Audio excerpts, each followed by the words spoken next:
বিসমিল্লাহির রহমানির রহিম। গতকাল আরজ করছিলাম যে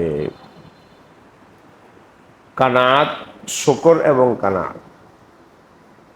শুকর কাকে বলে? তো বলেছিলাম যে শুকরের উপাদান তিনটি। একটা হলো নেয়ামত, আল্লাহর পক্ষ থেকে আল্লাহ প্রদত্ত মনে করা। আমার শক্তি, আমার মেধা, ক্ষমতা এই কারণে নয়, এটা আল্লাহ প্রদত্ত। আল্লাহর পক্ষ থেকে নেয়ামতকে আল্লাহর পক্ষ থেকে মনে করা এক। দ্বিতীয় হলো মুখে আল্লাহর হামদ সানা করা, প্রশংসা করা, শুকর আদায় করা, আলহামদুলিল্লাহ, আল্লাহ তাআলা আমাকে এই নেয়ামত দিয়েছে। তৃতীয় হলো আল্লাহ প্রদত্ত নেয়ামত আল্লাহর নির্দেশিত পথে ব্যয় করা, আল্লাহর নির্দেশ মোতাবেক সেই নেয়ামতটা ব্যবহার করা। হারাম খাতে, হারাম কাজে, হারাম উপায়ে ওই নেয়ামত ব্যবহার না করা। এই তিনটা উপাদান থাকলে এটাকে বলে কি? শুকর। শুধু মুখে শুকর আলহামদুলিল্লাহ বলা এটাও একটা ইবাদত, তবে শুধু মুখে বলা এটা মূল শুকর নয়। মুখে আলহামদুলিল্লাহ বলা এটা মূলত শুকরের একটা ভাষা, বা ভিতরে শুকর আছে, শুকরের সিফাত আমার অন্তরে আছে, তো তার একটা স্বীকৃতি বা প্রকাশ আলহামদুলিল্লাহ। কিন্তু এটা আসল শুকর, হাকিকত যেটা শুকরের সেটা নয়। শুকরের আসল হাকিকত হলো ওই দুইটা। নেয়ামত আল্লাহর পক্ষ থেকে প্রদত্ত, আল্লাহ দিয়েছেন, আমি না। তৃতীয়, সেই নেয়ামতটা আল্লাহর হুকুম মতো ব্যয় করা, ব্যবহার করা। এই দুটা হলো মূলত শুকর। এটাই শুকর, এটাই হলো শুকরের মগজ। আর মুখে আলহামদুলিল্লাহ বলা এটা হলো শুকরের সালবাকল, এটাও হওয়া চাই। এই যে শুকরটা একটা সিফাত, একটা গুণ আমাদেরকে হাসিল করতে হবে, আল্লাহর শুকর আদায় করা, আল্লাহর শুকর গুজার বান্দা হতে হবে। এই শুকর গুণ সিফাত হাসিল করার তরিকা কি? তরিকা সহজ, খুব সহজ, সবাই আমল করতে পারবে। সে তরিকা হলো আল্লাহর নেয়ামতগুলো চিহ্নিত করে করে আলহামদুলিল্লাহ আলহামদুলিল্লাহ বলতে থাকা। মনে করেন প্রথমে আসেন, আমার দেহের মধ্যে আল্লাহ কতগুলো নেয়ামত দিয়েছে। আল্লাহ আমার চোখটা আলো রেখেছেন, আমার চোখ কাজ করে, চোখের মধ্যে আলো আছে, জ্যোতি আছে, আমি দেখতে পাই, আলহামদুলিল্লাহ, এটা স্মরণ করি। আল্লাহ আমাকে গ্রাণ নেওয়ার জন্য একটা নাক দিয়েছেন, আলহামদুলিল্লাহ, নাকটা কাজ করে, আলহামদুলিল্লাহ। আল্লাহ আমাকে বাক শক্তি, কথা বলার শক্তি, সুন্দর করে গুছিয়ে কথা বলতে পারি, আলহামদুলিল্লাহ। আল্লাহ আমাকে একটা বাড়ি ঘর বানিয়ে দিয়েছেন, একটা বাসা দিয়েছেন, আলহামদুলিল্লাহ। এই যে নেয়ামতগুলো কত দিয়েছেন, ওই নেয়ামতগুলো কল্পনা করি, চিন্তা করি, আর করে করে আলহামদুলিল্লাহ আলহামদুলিল্লাহ বলতে থাকি।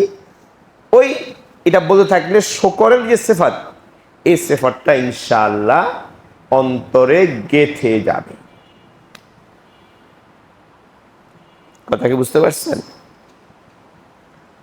হযরত মুফতি শরীফ সাহেব রহমতুল্লাহ আলাইহি একটা ঘটনা লিখেছেন। তো ওই ঘটনাটা উনার সাহেবজাদা হযরত মুফতি তকিউল ইসলাম রহমতুল্লাহ দামাত বরকাতুহু লিখেছেন, মূলত লিখেছেন হযরত মুফতি শফি সাহেব রহমতুল্লাহ। দারুল দেওবন্দের এক মুহাদ্দিস ছিলেন আল্লাহওয়ালা হযরত মাওলানা সৈয়দ আসগর হুসাইন রহমতুল্লাহ, জিন্দাউলি, আমরা বলি জিন্দাউলি, এরকম খুব আল্লাহওয়ালা ছিলেন। তো উনি একদিন খুব অসুস্থ, জ্বর, প্রচন্ড জ্বর, কাঁপুনি, শরীরে কাঁপতেছে জ্বরে। তো ওই অবস্থায় হযরত মুফতি শফি সাহেব ছাত্র, ওনার সাগরে শিষ্য, তো ওস্তাদকে দেখতে গেছে, মানে হযরত সৈয়দ আসগর হুসাইন মিয়া সাহেব বলতো ওনাকে, মিয়া সাহেব রহমতুল্লাহ আলাইহি, উনাকে দেখতে গেছেন বাসায়। তো দেখে যে বেহুশ, মানে এত প্রচন্ড জ্বর আর তাপ ভিতরে, মাথা হোশ নেই, তো বসে আছে মুফতি রহমতুল্লাহ। কিছুক্ষণ পরে হোশ জ্ঞান ফিরে আসছে, তো জিজ্ঞেস করলো সুফি নাকি? বলে জি হযরত, আপনার হাল পুরুষের জন্য আসছে, আপনি কেমন আছেন? মাথায় হাত দিল, দোয়া করল। উনি জবাব দেখেছি কি, আলহামদুলিল্লাহ, আল্লাহ আমাকে বহু নেয়ামত দিয়েছেন, যত একটা রোগ হয়েছে, কষ্ট মুসিবত হয়েছে, কিন্তু এর তুলনায় নেয়ামত তো অসংখ্য। এখনো আমার জ্বর হয়েছে ঠিক, কিন্তু আমার চোখ কাজ করে, আমার কান কাজ করে, আমার মুখ কাজ করে, আমার হাত কাজ করে, আমার পা কাজ করে, তো নেয়ামত তো অগণন। যেটা কষ্ট হলো, একটু দুঃখ, অসুস্থতা, এটা তো একটা না। এই যে শকর পয়দা হচ্ছে, এটা হলো কি, ওর নেয়ামতকে চিন্তা করতেছে। আমরা যেটা, আমাদের দোষ যেটা আমার আপনার, সেটা হলো আমরা দুঃখটা সামনে আনি, কষ্টটা সামনে আনি, বড় করে দেখি, হ্যাঁ আমার সব শেষ, আমি একটু অসুস্থ হয়ে পড়ছি, আমার সব শেষ, আমার তো কেউ নেই, আমার কিচ্ছু নেই, সব নেয়ামত ভুলে গেলাম। এটা আমাদের দোষ। অথচ আমার যদি কোনো দুঃখ হয়, বেদনা হয়, কষ্ট হয়, আঘাত লাগে, ওটার সাথে সাথে চিন্তা করি আমার নেয়ামত কতগুলো আছে, নেয়ামতের পরিমাণ কত আল্লাহ দিয়েছে আমাকে। আল্লাহ আমাকে বাসা দিয়েছে, বাড়ি দিয়েছে, বিবি দিয়েছে, সন্তান দিয়েছে, আমার ব্যবসা আছে, আমার পরিবার পরিজন আছে, আমাকে দেখশুন করার লোক আছে, আমার খেদমত করার লোক আছে, হাজারো নেয়ামত আছে আমার। তো তখন ওই যে কষ্ট, ওই কষ্টটা হালকা হবে। আর ওই নেয়ামত যখন স্মরণ করব, তখন আল্লাহর প্রতি শকর, অন্তর থেকে শকরটা অন্তর থেকে উথলে উঠবে, এবং শকরের সিফাতটা অন্তরে গেঁথে যাবে। ও শকরটা তখন একটা মানে মজবুত হয়ে যাবে, ভিতরে মজবুত হয়ে যাবে, এবং সহজাত হয়ে যাবে, তবিয়তে সানিয়া হয়ে যাবে, সব জাত হয়ে যাবে। কথা কি বুঝতে পারছেন? তো শকরের সিফাত হাসিল করার তরিকা এটা, যে আল্লাহর নেয়ামত বেশি বেশি স্মরণ করা, নেয়ামতগুলোকে সামনে আনা, আর এনে আলহামদুলিল্লাহ আলহামদুলিল্লাহ আলহামদুলিল্লাহ করতে থাকা, এবং সে নেয়ামতগুলো সজাগ থাকা যে কত নেয়ামত। মনে করেন আমি বাহিরে ঘর থেকে বের হলাম, তো বের হয়ে আমি যাব আমার কর্মস্থলে যাব, তো আমার একটা রিক্সা দরকার, একটা ট্যাক্সি দরকার, একটা বাহন দরকার, তা আমি বাহন পেয়ে গেলাম, নামলাম আর কি পেয়ে গেলাম, আলহামদুলিল্লাহ। কি পড়েন? আল্লাহর সাথে সম্পর্ক মজবুত হলো। একটা ভালো আসন পেয়ে গেলাম, গাড়িতে একটা ভালো সিট, ভালো আসন পেয়ে গেলাম, নেয়ামত, এটাকে নেয়ামত মনে করি, আলহামদুলিল্লাহ। ওদের কিছুই মনে করি না, হ্যাঁ, কোনো যানজট নেই, জ্যাম নেই, সহজে গন্তব্যে পৌঁছে গেলাম, আলহামদুলিল্লাহ। এইভাবে চিন্তা করে করে নেয়ামতগুলো সামনে আনা, আর কি কি পড়া, আলহামদুলিল্লাহ, আল্লাহুম্মা লাকাল হামদু ওয়া লাকাশ শুকর। এর উপরে আমল করেন, জিন্দিগি পাল্টে যাবে এবং জিন্দিগিতে আল্লাহ তাআলা শান্তি দান করবেন, অন্তরে সুকুন এবং প্রশান্তি দান করবেন। একটু বিপদ হইলে, একটু কষ্ট হইলে আমরা ঘাবড়াই যাই, আমরা হতাশগ্রস্ত হয়ে যাই, আমাদেরকে হতাশায় ঘিরে ধরে, ভেঙে পড়ি। এটা হবে না। একটা আমার কষ্ট, ওটাকে আমি সামনে আনলাম, হাইলাইট করলাম, কিন্তু আরো যে হাজারো আমার নেয়ামত আল্লাহর দেওয়া আছে সেগুলা তো এক কথা, লম্বা কথা না। এই যে শুকরের সিফাত পয়দা করার তরিকা কি, এই কথাটা খেয়াল রাখি সবাই। তরিকা হলো আল্লাহর নেয়ামতের কথা বেশি বেশি স্মরণ করা এবং স্মরণ করে বেশি বেশি কি করা, আলহামদুলিল্লাহ, শুকর আদায় করা। ঠিক আছে। আর একটা সিফাত গতকাল বলছিলাম, কানাত। কানাত ও ইস্তিগনা, খেয়াল আছে? কানাত মানে বলছিলাম না, আমার কাছে যা আছে, আল্লাহ আমাকে যা দিয়েছে কম বেশ, আমি তার প্রতি সন্তুষ্ট। অন্যের দিকে না তাকান, আরেকজনের কি আছে তার তো আমার চেয়ে বেশি আছে, ওদিকে আমার তাকানোর দরকার নেই। আল্লাহ আমাকে যতটুকু দিয়েছে এর প্রতি আমি আন্তরিকভাবে সন্তুষ্ট, তৃপ্ত, আলহামদুলিল্লাহ, যেটাকে আমরা অল্পে তুষ্টি বলি।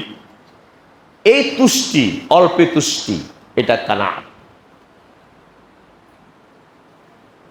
এই কানাতটা যার মধ্যে কানাতের সিফাত থাকে, কানাতের সিফাত থাকে। আর একটা হলো ইস্তেগনা, কাছাকাছি। ইস্তেগনা হলো নির্মুখাপেক্ষিতা। কি? নির্মুখাপেক্ষিতা। ব্যাস, আল্লাহ আমাকে যা দিয়েছে আমি তার প্রতি সন্তুষ্ট, অন্য কারো দিয়েছে আমি মুখাপেক্ষী না, আমি আল্লাহর মুখাপেক্ষী। ইস্তেগনা, আমার চাওয়া পাওয়া আল্লাহর কাছে। তো এই কানাত এবং ইস্তেগনা, অল্পে তুষ্টি, এই সিফাতটা যার মধ্যে আসবে, যদি আমার মধ্যে আসে, আপনার মধ্যে আসে, ওই ব্যক্তির জীবনটা হবে সুখময়। কিময় হবে? সুখময়, শান্তিময় জীবন হবে, অন্তরের সুকুন পয়দা হবে, অন্তরের সুকুন, প্রশান্তি, অস্থিরতা না থাকা। আরে ও তো আমার চেয়ে বড় গাড়ি চলে, তার গাড়ি তো আমার চেয়ে আরো কত হাইবে, আমার গাড়ি তো কয় টাকা, এ তো 5 কোটি টাকার গাড়ি, আর আমারটা হলো 20,000 টাকা, 20 লাখ টাকার গাড়ি। আচ্ছা না, এখন আমার মধ্যে অস্থিরতা।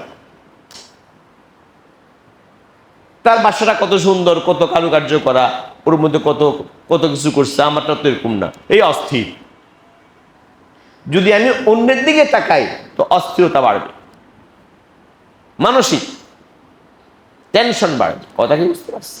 আর যদি না, আল্লাহ আমাকে যতটুকু দিয়েছে আমি এর প্রতি কি, এই কানাত, তুষ্টি, ইস্তেগনা মানুষের জিন্দেগিকে শান্তিময় করে, সুখময় করে।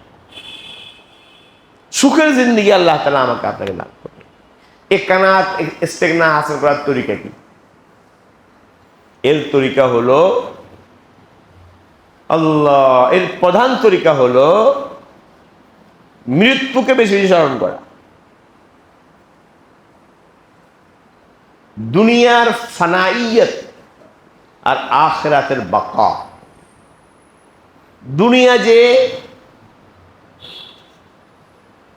অস্থিতিশীল, ধ্বংসশীল, আর আখিরাত হলো চিরস্থায়ী। কি? চিরস্থায়ী। দুনিয়া ধ্বংসশীল, দুনিয়া ফানি, অতি সামান্য।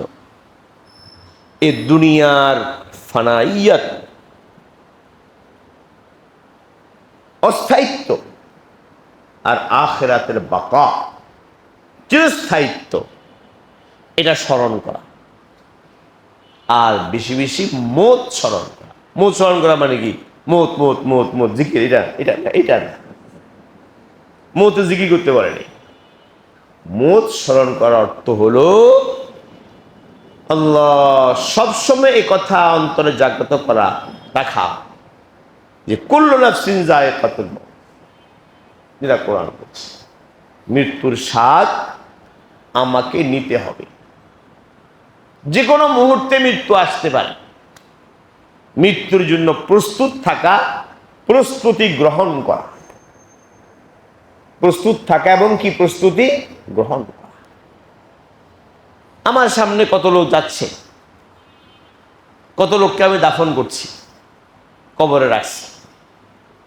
তো আজকে তার পালা, আগামীকাল আমার পালা। মাঝে মাঝে একটু চোখ বন্ধ করে চিন্তা করা, আমার বাপকে কবর দিলাম, মাকে কবর দিলাম, কত আত্মীয়স্বজনকে কবরস্থ করলাম, তো আমারও তো কবরস্থ হতে হবে। আমি কবরে একা কিভাবে থাকবো? এই কথাগুলো বেশি না, 2 মিনিট 3 মিনিট চিন্তা করুন, মত চিন্তা করা। এটা চিন্তা করলে ভিতরে কি পয়দা হবে এবং সিফাত কি পয়দা। আর একটা সিফাতের কথা হযরত এখানে বলছেন, ইলমু ইয়াকিন।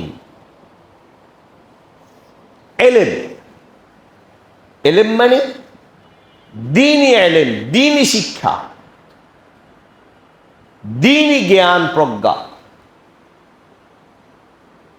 বিশেষত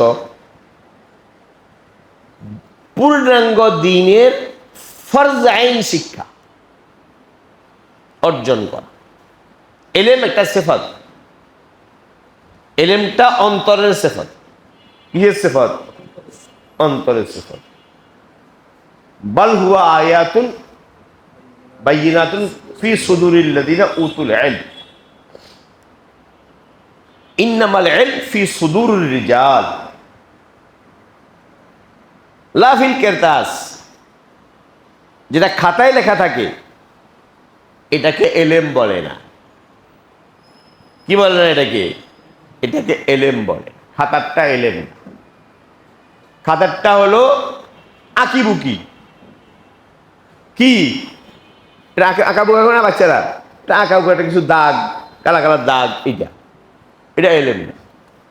যদি খাতারটা ইলম হইতো তো বলতাম খাতা এটা শিক্ষিত, খাতা এটা আলেম। কেউ বলে খাতাটা আলেম? শিক্ষিত কারে বলে? যার ভিতরে কি আছে, শিক্ষা আছে, হেরে শিক্ষিত। তো ইলম, দ্বীনি ইলম অন্তরে থাকতে হবে। কমপক্ষে পূর্ণাঙ্গ দ্বীনের, কি বললাম, পূর্ণাঙ্গ দ্বীনের ফরজ আইনের ইলম প্রত্যেক মুসলমানকে অর্জন করতে হবে। এর সম্পর্কে আমাদের বিস্তৃত আলোচনা আছে এই ইমানের দাবির শুরুতে। এটার মুযাকারা তো হয়ে গেছে কিনা জানি না আমি, না হলে এটার মুযাকারা করে নেওয়া দরকার যে ফরজে আইনের ইলমের পরিধি কতটুকু। আমরা তো ফরজে আইন মনে করি ওযু গোসল ডিলা করুক আর নামাজ, বস শেষ। ফরজে আইন হলো 1 নম্বর ঈমান সংক্রান্ত ফরজে আইনের ইলম। কি সংক্রান্ত? না, ঈমান সংক্রান্ত ফরজে আইনের ইলম না থাকে, আমি ঈমান আরো ইলম, আমি যারা ঈমান চোর, কাদিয়ানি, আহলে কোরআন, হিজবুত তাওহীদ, আরো কত ধরনের ফিতনা এখন সমাজে মাথা ছাড়া দিয়ে উঠছে। এসব ফিতনার কি হয়ে যাবো শিকার। ঈমান সংক্রান্ত ফরজে আইনের ইলম শিখা 1 নম্বর। 2 নম্বর ইবাদত সংক্রান্ত ফরজে আইনের ইলম। নামাজ, রোজা, হজ, যাকাত, জিকির, তাসবিহ, তাহলিল, কুরবানি, দোয়া, মুনাজাত, এগুলো সব ইবাদত। এই ইবাদত সংক্রান্ত ফরজে আইনের ইলম। আপনি বিশেষজ্ঞ আলেম হবেন সেটা আমি বলতেছি না, ওটা আর এক জিনিস। আলেম হবেন, পণ্ডিত হবেন, সেটা আর এক কথা, সেটা বলা হচ্ছে না। ফরজে আইনের ইলম, আল্লাহর প্রতি ঈমানের অর্থ কি, তাওহীদের প্রতি ঈমানের অর্থ কি, নবীর প্রতি ঈমানের অর্থ কি, রিসালাতের প্রতি, নবীর প্রতি, আখিরাতের প্রতি ঈমানের মর্ম কি, এই যে কথাগুলো, এগুলো আমাদেরকে সকলকে সংক্ষেপে শিখতে হবে। তো ঈমান সংক্রান্ত জরুরি ইলম। ইবাদত সংক্রান্ত জরুরি এলেম। এরপরে মুআমালা সংক্রান্ত, মুআমালা লেনদেন কায় কারবার, ব্যবসা বাণিজ্য আমরা সবাই করতে হয়, দুনিয়াতে লেনদেন করতেই হয় আমাদেরকে। এই লেনদেন মুআমালা কায় কারবার, বিয়ে শাদী, ব্যবসা বাণিজ্য, ক্ষেত খামার যা আমরা করি, এজারা কেরায়া ভাড়া করি না, এটা সব মুআমালা। এই মুআমালা সংক্রান্ত জরুরি ইলম আমাদেরকে শিখতে হবে। বিশেষ করে যে যে মুআমালা লিপ্ত তাকে সেই মুআমালা সংক্রান্ত ফরজ আইন ইলম শিখতে হবে। মুআশারা, 4 নম্বর মুআশারা সংক্রান্ত ফরজ আইন। মুআশারা হলো পরিবার জীবন এবং সমাজ জীবন। পরিবার জীবন, সমাজ জীবনের নীতিমালা, সংঘবদ্ধ জীবন এবং সহ অবস্থানের নীতিমালা। আমরা স্বামী স্ত্রী একসাথে থাকি, আব্বা আম্মা ছেলে মেয়ে একসাথে থাকি, এ সহ অবস্থান পারিবারিক জীবন। এই পারিবারিক জীবনের বিধিবিধান কি? আমি পিতা, তো আমি পিতার উপর আমার ছেলের হক কি? আমি ছেলে, তা আমার উপর আমার পিতা মাতার হক কি? আমি স্বামী, আমি স্বামীর উপরে স্ত্রীর হক কি? স্ত্রী, তার দায়িত্ব যে আমার স্বামীর হক কি? এই যে এটা বড় বিষয়, পাড়া প্রতিবেশী, আত্মীয় স্বজন, ছোট বিষয় না। এই সারা সংক্রান্ত জরুরি ইলম শিক্ষা করা। কথা কি বুঝতে পারছেন? বা ঘুমাচ্ছেন নাকি? কয়টা নম্বর হইল? 5 নম্বর আখলাক, আখলাকিয়াত। আখলাক সংক্রান্ত ইসলামের চারিত্রিক বিধান, ইসলামের চারিত্রিক বিধান, এই চারিত্রিক মৌলিক চারিত্রিক বিধানগুলো জানা ফরজ আইন।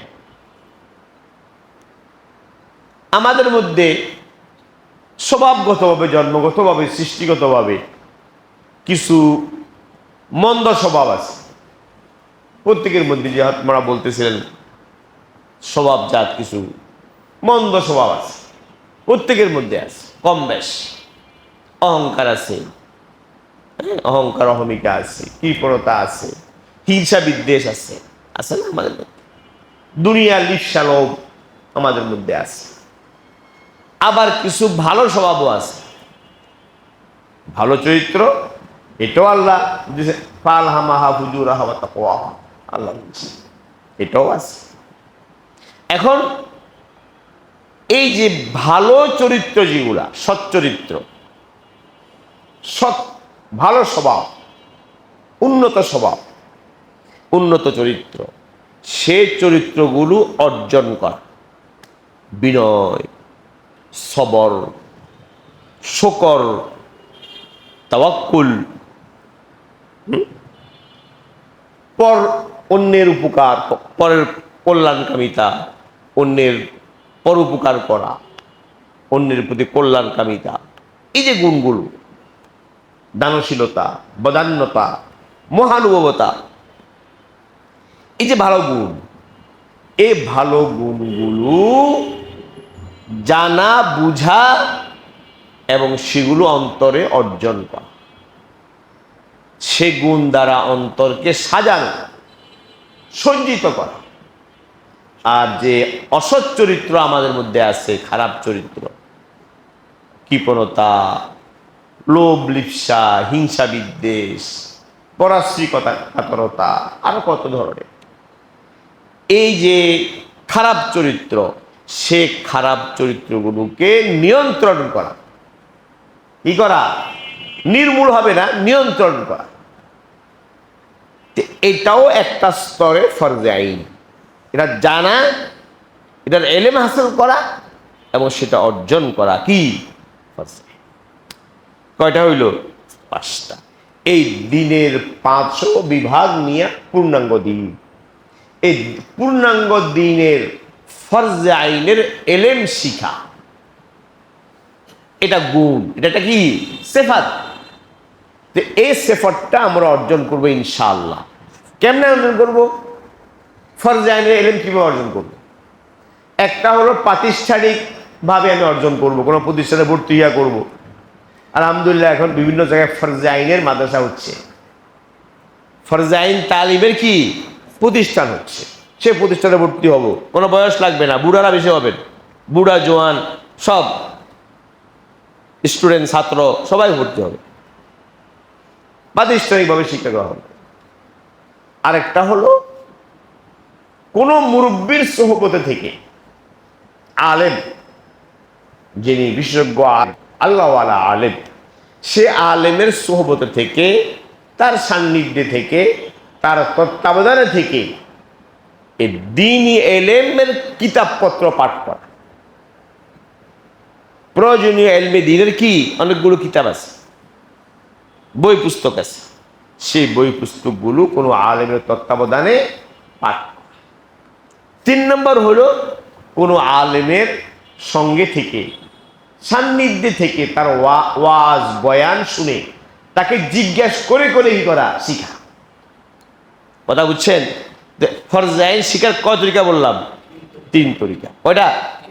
একটা হলো প্রাতিষ্ঠানিকভাবে শিখবো, আর একটা হলো কোনো আলেমের তত্ত্বাবধানে থেকে বই পড়ে পড়ে শিখবো, আর একটা হলো কোনো আলেমের সান্নিধ্যে গিয়ে তার ওয়াজ নসিহত শুনে তাকে জিজ্ঞাসা করে করে কি শিখবো। বুঝতে পারছেন সব? ওটা বলে দিলাম যে এলেম শিখার তরিকা কয়টা? 3।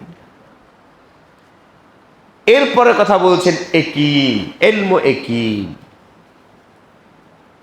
আরেকটা সিফাত একিন, এগুলো মুখস্থ করবেন, এটা সিফাত একিন। একিন মানে, একিনের অর্থ হলো প্রত্যয়, দৃঢ় প্রত্যয়।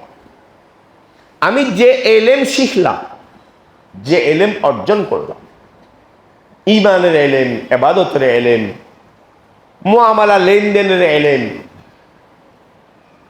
সমাজ জীবনের এলেম, আখলাক চরিত্রের এলেম, যে আমি এলেম শিখলাম, ওই এলেমের ব্যাপারে আমার একিন থাকতে হবে।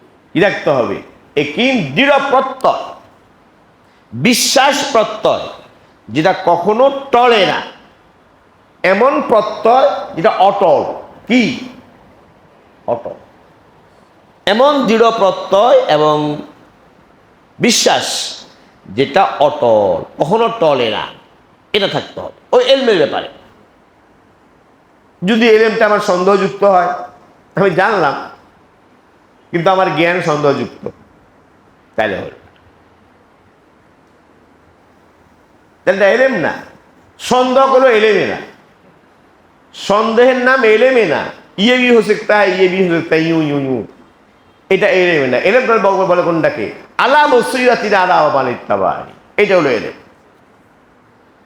ভাই আমি জানি নিশ্চিত, এটা এলেম। আমি জানি না নিশ্চিত, এটাও এলেম। আমি জানি না এটা নিশ্চিত, এটা এলেম। জানি কি জানি না, এটাই জানি না, এটা কি? এটা মূর্খতা। বুঝেন না কথাটা? এটা অজ্ঞতা। যাই হোক, তো 5 নম্বর হইল জানি সিফাত একিন। কয়টা হইল? একিন।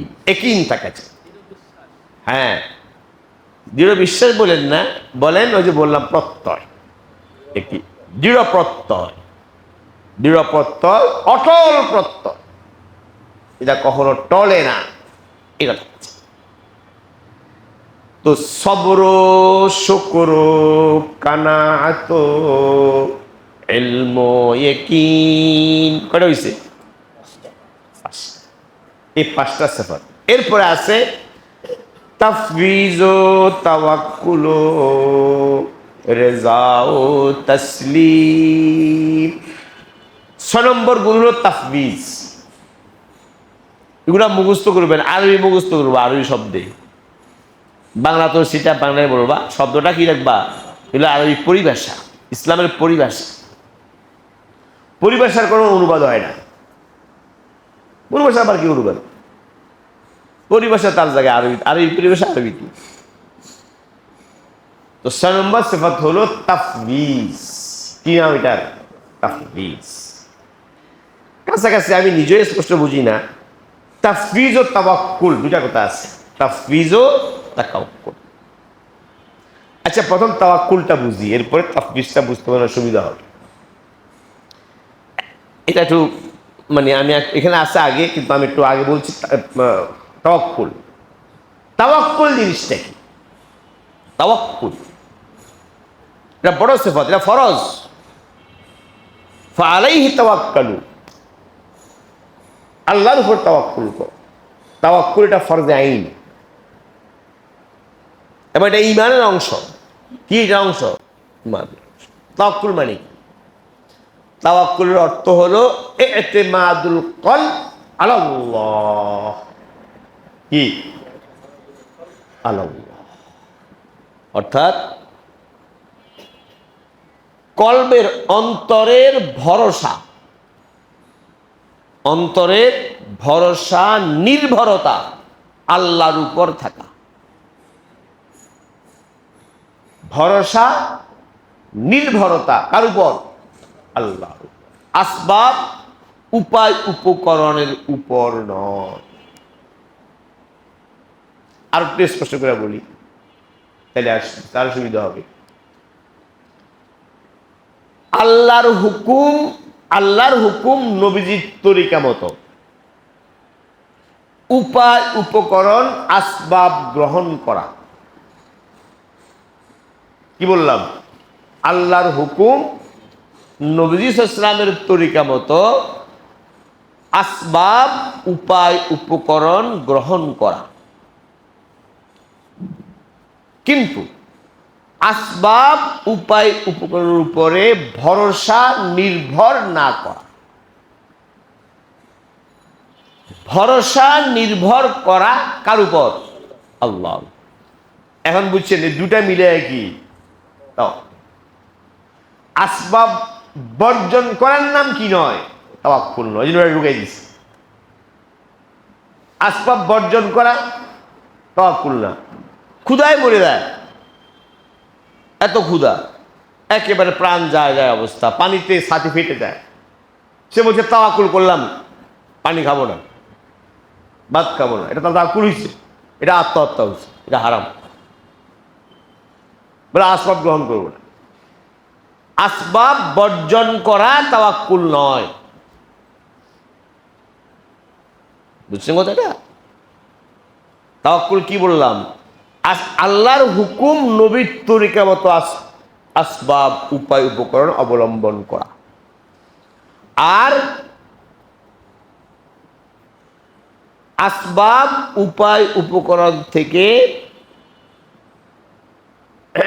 ফলাফল, কি ফলাফল পাওয়াটা, আল্লাহর ফলাফল পাওয়ার জন্য আল্লাহর উপর নির্ভর করা, ভরসা করা। এই দুটো জিনিসের সমন্বয় হলো কি? এখন বুঝছেন স্পষ্ট? কি বললাম? আসবাব গ্রহণ করা, আসবাবের উপর নির্ভর না করা।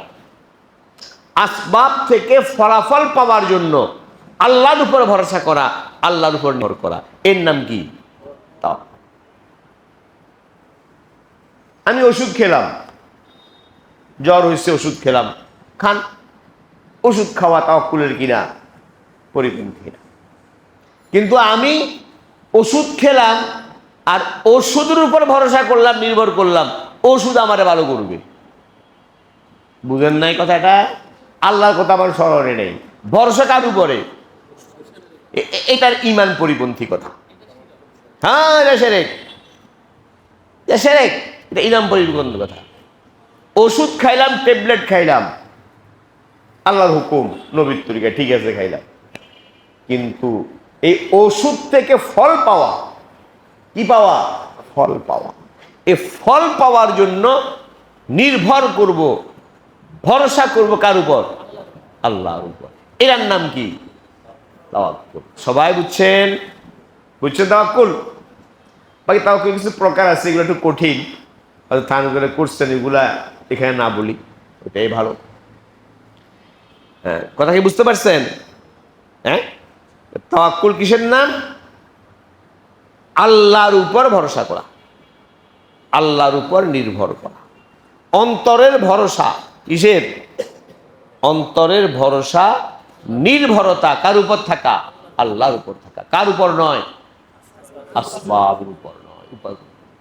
উপায় উপকরণ আল্লাহর হুকুম নবীর তরিকা মতো হারাম পাবে না, আল্লাহর হুকুম নবীর তরিকা মতো আসবাব গ্রহণ করব, কিন্তু আসবাবের উপর নির্ভরশীল হব না, নির্ভরশীল হব না, নির্ভর করব আল্লাহর উপর। আল্লাহ চাইলে এই আসবাব দ্বারা আমার ভালো হবে, আল্লাহ না চাইলে হবে না। বুঝছেন? আল্লাহ চাইলে ঔষধে ভালো হবে, না চাইলে কি হবে? কাজে ঔষধের ফলাফল কার কাছ থেকে আশা করা? সবাই বুঝতে পারছেন? ওষুধ খাবো, আল্লাহর হুকুম নবীর তরিকা খাইলাম, কিন্তু ওষুধের ফলাফল আশা করব কার কাছ থেকে? আল্লাহর কার কাছ থেকে। কার কাছ থেকে নয়? ওষুধের থেকে নয়। ভালো ওষুধ করবে না, মুয়াসসিরে হাকিকি ঔষধ না কে? আল্লাহ। মুয়াসসির কে? আল্লাহ। ওষুধ হলো আসবাব, মুয়াসসির না। মুয়াসসির হাকিকি মূল কর্তা, মূল কি? কর্তা। মুয়াসসির কর্তা, কর্তা কে? না ঔষধ না, কর্তা কে? আল্লাহ। কাজে নির্ভর করব কর্তা আল্লাহর উপর, আর ওষুধটা কি? আল্লাহর হুকুমটা গেছি। আমার কথা বুঝছেন? তাওয়াক্কুল বুঝছেন? এই তাওয়াক্কুল, এই অর্থে তাওয়াক্কুল প্রত্যেক মুসলমানের ঈমানের অংশ। এই তাওয়াক্কুল থাকতে হবে। এই তাওয়াক্কুলে থাকলে ঈমান শঙ্কার মধ্যে পড়ে যাবে। আল্লাহ না করুন, আমার যদি ভরসা আমার অর্থের উপর, আমার টাকার উপর, আমার ক্ষমতার উপর, আমার উপায় উপকরণের উপর, আমার দোকানের উপর, আমার ঔষধের উপর আমার ভরসা, নির্ভরতা, আল্লাহর উপরে কোনো ভরসাই নেই, তো সেরেক হচ্ছে, এ তো ইমানে নেই। কথা বুঝছেন? তাওয়াক্কুল আল্লাহর উপরে ভরসা। এক সাহাবী নবীকে বলছি, ইয়া রাসূলুল্লাহ, এই ওটটা কি ছেড়ে দিয়ে তাওয়াক্কুল করবো, না ওটটা আগে বেঁধে রাখবো এরপর তাওয়াক্কুল করবো? নবীজি বলছেন, না, ওটটা আগে বেঁধে রাখো এরপর তাওয়াক্কুল করো। কথা কি চমৎকার! আমি ওট ছেড়ে দিলাম, বলে তাওয়াক্কুল আল্লাহর উপর তাওয়াক্কুল করলাম। এখন ছেড়ে দিয়া ওট যদি আরেকজনের কি খায়, খেত খায়, তাহলে তাওয়াক্কুল হইল? পিটান কার উপর পড়বো? তো ওট বেঁধে রেখে তাওয়াক্কুল করবে, মানে বেঁধে রাখলাম, ভরসা আল্লাহর উপরে, আল্লাহ চাইলে এটা থাকবে, নাহলে খুঁটা উঠে দৌড় মারবে। কথা কি বুঝতে পারছেন? বিভিন্ন রকমের আসবাব আছে, উপায় উপকরণ আছে। কিছু আসবাব আছে এরকম যে আসবাবের ফলাফল স্বাভাবিক নিয়মে অনিবার্য। কথাটা যেহেতু কিছু ছাত্রও আছে, আলেমরাও আছে, যা বলতেছি, কিছু আসবাব উপকরণ এমন আছে যে উপকরণের নতিজা একই, ফলাফল কি? বাহ্যিক নিয়মে, স্বাভাবিক নিয়মে, প্রকৃতির স্বাভাবিক নিয়ম, সে নিয়মে অনিবার্য। আমার ক্ষুধা, আমি যদি আহার গ্রহণ, খাদ্য গ্রহণ করি, স্বাভাবিক নিয়মে আমার ক্ষুধা নিবারণ হবে, এটাই কি? আমার পিপাসা, স্বাভাবিক নিয়ম, আমি যদি পানি পান করি আমার পিপাসা নিবারণ হবে, স্বাভাবিক নিয়মে, প্রকৃতির স্বাভাবিক নিয়মে, আদতুল্লাহ আল্লাহর স্বাভাবিক নিয়মে, এটা কি? একই। এই যেখানে যে আসবাবের নতিজা, ফলাফল অনিবার্য, এই ধরনের আসবাব ত্যাগ করা হারাম। বুঝেন না কথা? তাওয়াক্কুল তো নাই, কি এটা? হারাম। এটা করলে আত্মহত্যা হবে। আপনি বললেন আল্লাহর উপর তাওয়াক্কুল করলাম, ভাত খাবো না, বাস আল্লাহর ইনার সে আমার, আল্লাহর উপর তাওয়াক্কুল, ভাত খাবো না, মরবে না, মরে গেলে গেলাম, আল্লাহ খাওয়াবো, তো আল্লাহকে জোর করে আর মুখের মধ্যে ঢুকাই দিব, যে আল্লাহর কাম। তো এ বেড়া যদি এই তাওয়াক্কুলের নামে ভাত না খাইয়া মরে, এ বেড়া জাহান্নামে যাবে, এটা আত্মহত্যা। আপনারা বুঝছেন? যে সমস্ত আসবাব উপকরণের ফলাফল স্বাভাবিক নিয়মে কি অনিবার্য, ওই ধরনের আসবাব ত্যাগ করা তাওয়াক্কুল তো নাই, বরং ওই আসবাব ত্যাগ করা হারাম কবিরা গুনাহ। হ্যাঁ, কিছু আসবাব আছে যেগুলোর ফলাফল জন্যি, মানে জন্যি মানে কি, হতেও পারে নাও হতে পারে, স্বাভাবিকভাবে হয়, স্বাভাবিকভাবে ভালো হয়। জ্বর হয়েছে, প্যারাসিটামল খেলে কি হয়ে যায়, জ্বরটা কমে যায়। তো কমা কিন্তু নিশ্চিত না, একই না, জন্যি হয়, জন্মে গালে অনেকটা হয়, কখনো কখনো ব্যতিক্রম হয় না। তো এই যে সমস্ত আসবাবের ফলাফল সুনিশ্চিত না, জন্যি কি বাংলা বলবো, জন্যি মানে প্রবল ধারণা হবে, ওই ধরনের আসবাব আমরা যারা সাধারণ মুসলমান, সাধারণ ঈমান আমাদের যাদের, তাদের জন্য এই ধরনের আসবাব বর্জন করাও জায়েজ নেই।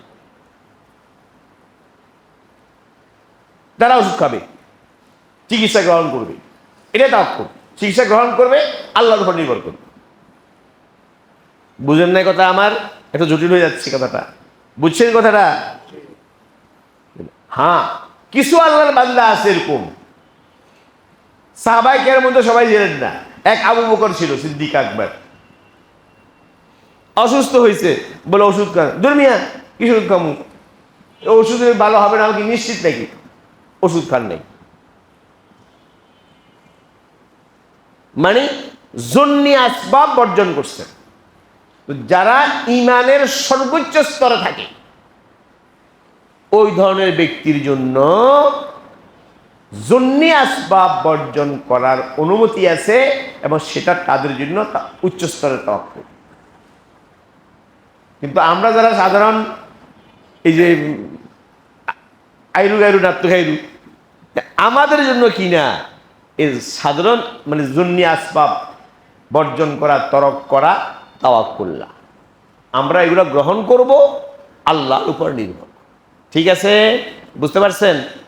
একটা আছে জিনিস, সেটা হলো কিছু আসবাব আছে জন্নিও না, ওয়াহামি, কাল্পনিক, কল্পনার পিছনে দৌড়ায়, বইভাবে কল্পনা করে এর পিছনে দৌড়ায়,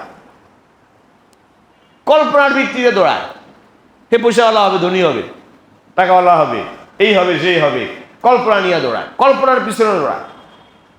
এই কল্পনা নির্ভর করা, কল্পনার উপর নির্ভর করা, কল্পনার পিছনে দৌড়ানো, এইটা সবার জন্য তাওয়াক্কুলের পরিবর্তন।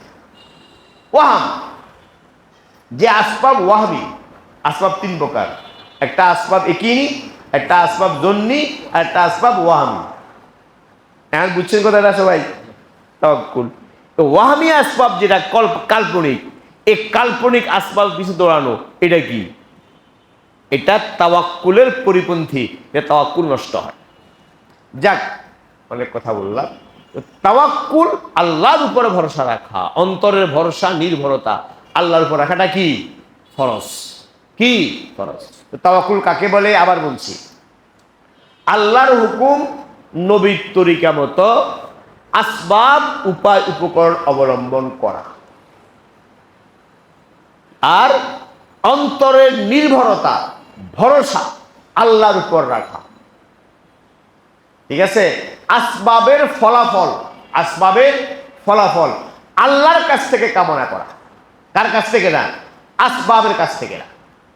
আসবাবের যে ফলাফল, এই ফলাফলটা কার কাছ থেকে চাওয়া, আল্লাহর কাছ থেকে চাওয়া, এটার নাম কি তাওয়াক্কুল।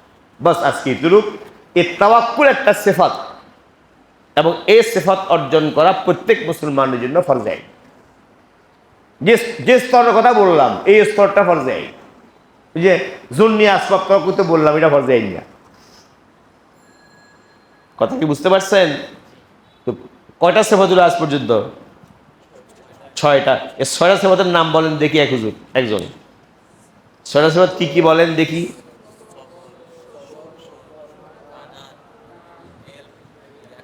একই তাওয়াক্কুল, মাশাআল্লাহ। এই কয়টা? 6টা। এই 6টা উন্নত গুণ, সৎ চরিত্র, সৎ স্বভাব, হুসনে খুলক এর কথা আমরা বললাম। এই 6টা উত্তম চরিত্র আমরা অর্জন করার চেষ্টা করবো ইনশাআল্লাহ, ঠিক আছে? এবং এই শেরটা যেটা বললাম, ছাত্রদের কোন ছাত্র বুঝতে থাকা, যদি বলো, দাঁড়ায় বলো, সেটা বলো।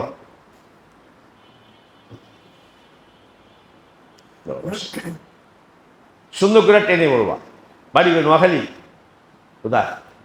বরিশাল? বড় কাছাকাছি গেছে, যাও।